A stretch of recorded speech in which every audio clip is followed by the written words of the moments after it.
মনে হতে পারে পুরো ঢাকার নানা প্রান্তের সংঘর্ষ ও হানাহানির দৃশ্যবন্দী এক ফ্রেমে, কিন্তু বাস্তবতা হলো এসবই কেবল একটি একক এলাকার, রাজধানীর অশান্ত মোহাম্মদপুরের।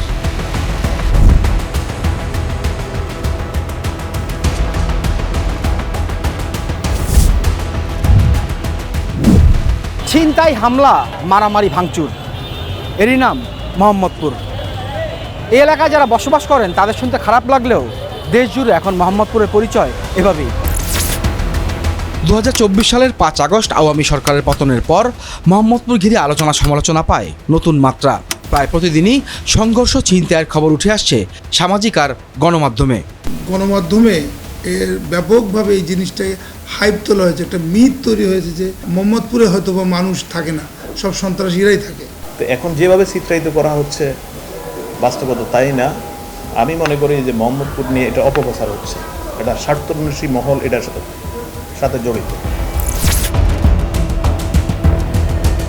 মোহাম্মদপুরবাসী ও আইনশৃঙ্খলা বাহিনীর সদস্যদের বক্তব্য যেন রেল লাইনের মতো সমান্তরাল, কিন্তু মেলে না। বড় ছেলে এ-লেভেল কমপ্লিট করেছে, 3বার সে এই মোহাম্মদপুর এলাকায় সে ছিনতাইয়ের ভিকটিম, সে এখন ট্রমার মধ্যে আছে। আনসার ভবনের সামনে থেকে আমার হ্যান্ড পার্স থেকে আমার টাকা নিয়ে নিচ্ছে এবং আমার ক্রেডিট কার্ডগুলো ফালাই দিচ্ছে।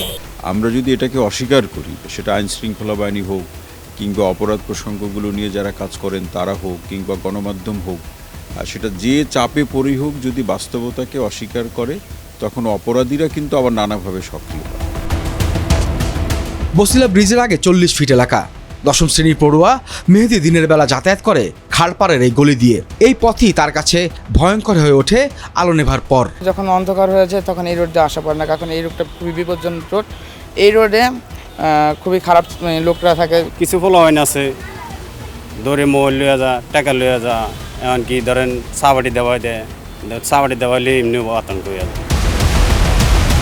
ঢাকা এলাকা ভেদে প্রতি কিলোমিটারে থাকেন 25 থেকে 45 হাজার মানুষ, তবে শুধু মোহাম্মদপুরে এই সংখ্যা 70 হাজারেরও বেশি।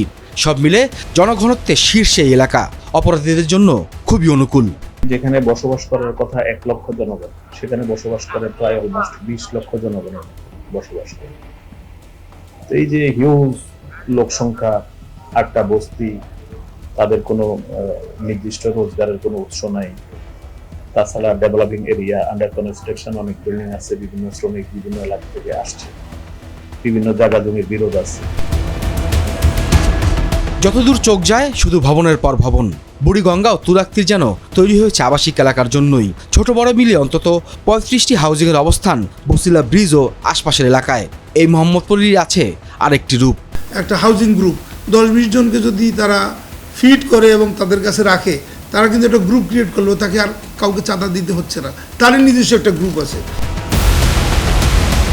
মূল সড়ক থেকে ছোট্ট গলি ধরে এগুলে নিম্ন আয়ের মানুষের বসবাসের বিশাল সব এলাকা।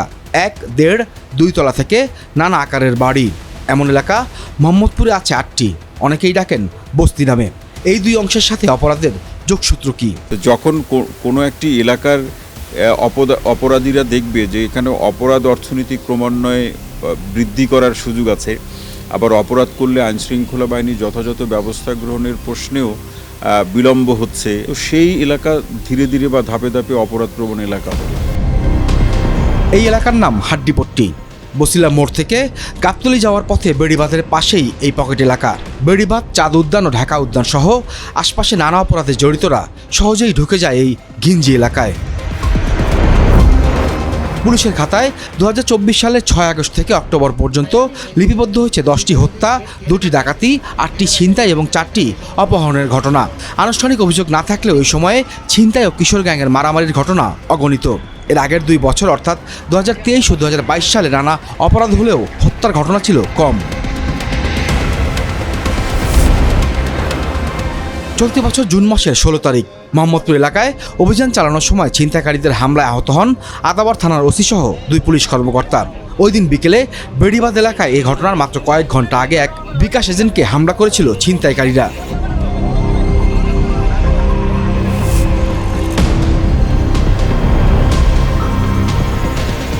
কিভাবে অপরাধীদের অভয়ারণ্য হয়ে উঠল মোহাম্মদপুর, আর পুলিশই বা কেন পেরে ওঠে না তাদের সঙ্গে?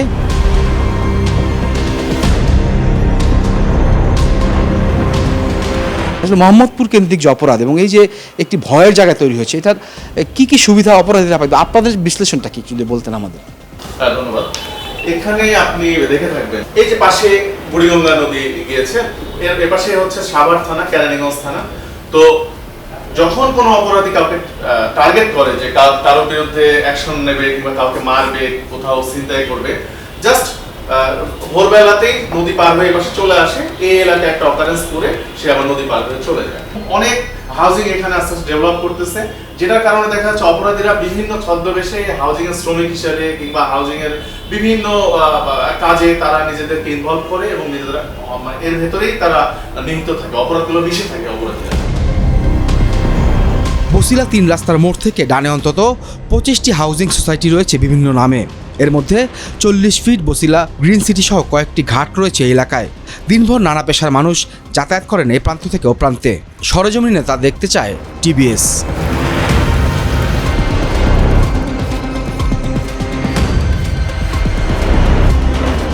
বছিলা গ্রিন সিটিতে গড়ে উঠেছে রকমারি খাবার দোকানও। মোহাম্মদপুর নিয়ে সেখানেই আলাপ হয় কয়েকজনের সঙ্গে। বন্ধু বান্ধবরা এরকম কল দিয়ে মজা নেয় যে তোদের মোহাম্মদপুরে গেলে তো ফোন নিয়ে গেলে ফোন ফেরত নিয়ে আসতে পারবো না।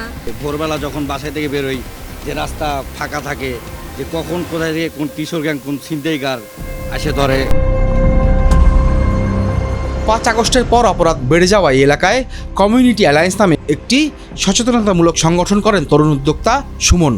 তার কাছে এলাকার অপরাধ প্রবণতা সম্পর্কে জানতে চায় টিবিএস।